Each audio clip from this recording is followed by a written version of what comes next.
Hello hello ल गाइजहरू ल आज पनि हामी दुईजना चाहिँ माछा मारेर आएको छौँ है त ल।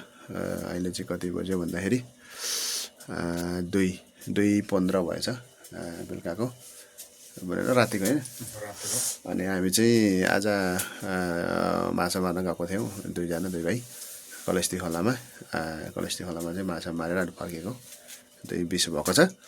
माछा चाहिँ 1 नम्बर फुर्लुङ 2 नम्बर फुर्लुङ 2 नम्बर फुर्लुङमा चाहिँ कति कति माछा छ भन्ने कुरा चाहिँ अब यहाँ हामी खन्याउँछौँ।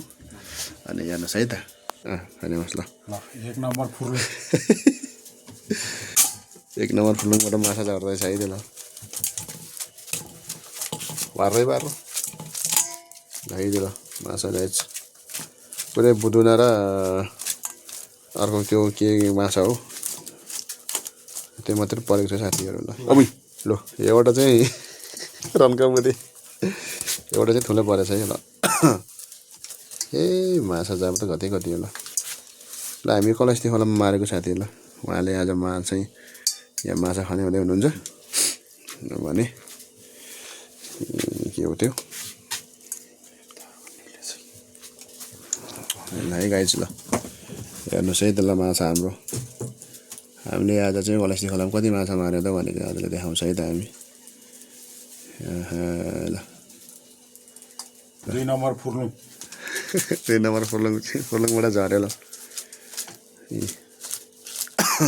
ल हेर्नुहोस् है त लु लु लु हेर्नुहोस् ल लु ए माछा त एक बाटो परेछ ल।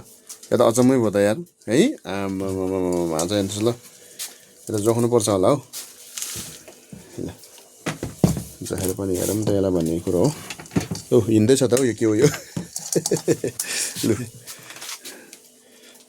ओए ल फाइनल्ली हामी चाहिँ कलस्ती खोलाबाट माछा मारेर फर्केको। अब हामीलाई जोखौँ है त कति छ है। ल सक्यो होला माछा देखिसक्नु भएन यति छ माछा छ। अब हामीलाई जोखेर पनि हेर्छौँ है त राखौँ ल हामी जोख्दैछौँ है। कति हो 1 किलो 800 कति किलो 852 ग्राम 1 किलो 800 भने त लम्डनले 2 किलो पुग्न पुग माछा पाएको रहेछ त हामीले होइन। होइन ठिक छ नि होइन माछा एकदमै सबभन्दा उयो सबैभन्दा ठुलो माछा हाम्रो यो ल। माछा माऱ्यो यो कुनै हामी चाहिँ उसलाई खाने त्यो रमाइलो लागि खेल्न गएको थियौँ तर यसपालि चाहिँ माछा पाइयो ल है। कहिले खाली पनि हुन्छ कहिले पनि पाउँछ होइन त ल एकदम ठिक छ। अब घर आएर बनाएको भिडियो हो यो होइन स्पेसल्ली खासै त्यस्तो त केही पनि छैन। त्यही पनि हाम्रो चाहिँ माछा मारेको चाहिँ भिडियो मात्रै बनाएको छ है त ल। ल लाइक गरिदिनुहोस्